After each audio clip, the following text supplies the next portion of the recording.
यह कहानी उन दिनों की है जब भारतवर्ष में औरंगजेब के अत्याचारों से हाहाकार मचा हुआ था और दक्षिण भारत में महान वीर छत्रपति शिवाजी महाराज के नेतृत्व में मराठाओं ने मुगल साम्राज्य के इस अत्याचार को खत्म करने की कसम खा रखी थी।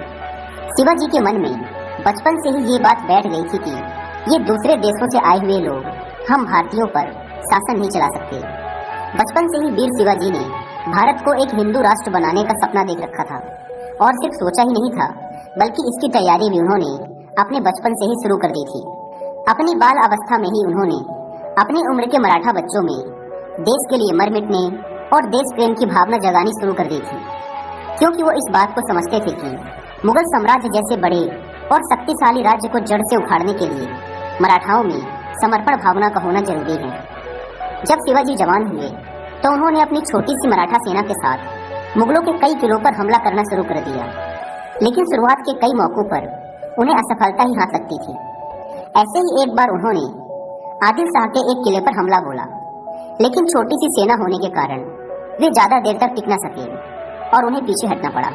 पीछे हटने के दौरान उनकी सेना तितर बितर हो गई और शिवाजी भी अपनी सेना से बिछुड़कर एक ऐसे सुनसान स्थान पर पहुंच चुके थे जहां उन्हें दूर दूर तक ना तो कोई बस्ती दिखाई दे रही थी और ना ही कोई घर।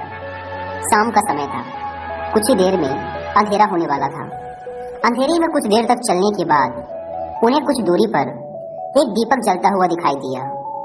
उन्होंने उस दीपक की रोशनी की तरफ बढ़ना शुरू कर दिया। थोड़ी देर बाद वे उस दीपक वाले घर के सामने जाकर खड़े हो गए। दरवाजे को खटखटाने के कुछ देर बाद अंदर से एक बूढ़ी औरत बाहर आई। शिवाजी ने उन्हें प्रणाम किया और पानी पीने के लिए मांगा।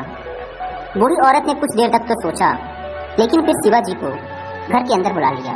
उन्हें हाथ मुंह धोने के लिए गर्म पानी दिया और बैठने के लिए चटाई बिछा दी।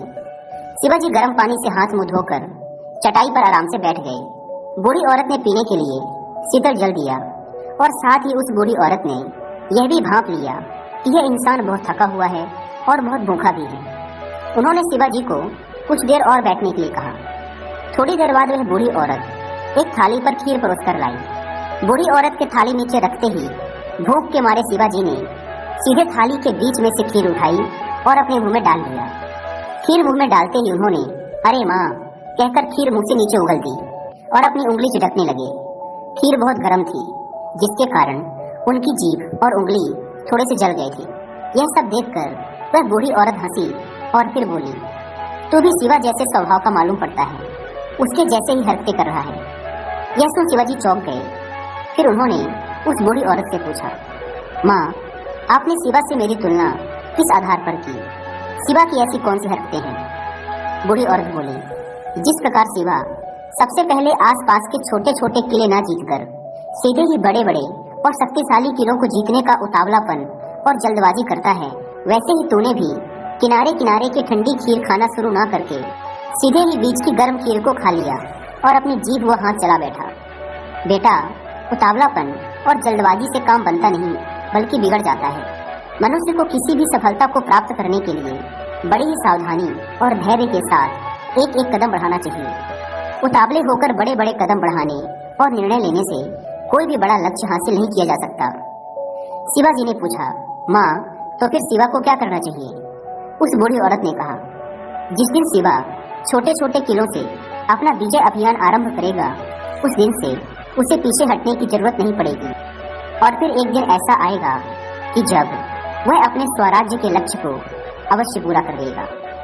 शिवाजी ने उस बूढ़ी औरत की सीख गांठ बांध ली और फिर उसके बाद उन्होंने छोटे किलों पर हमला करना शुरू किया।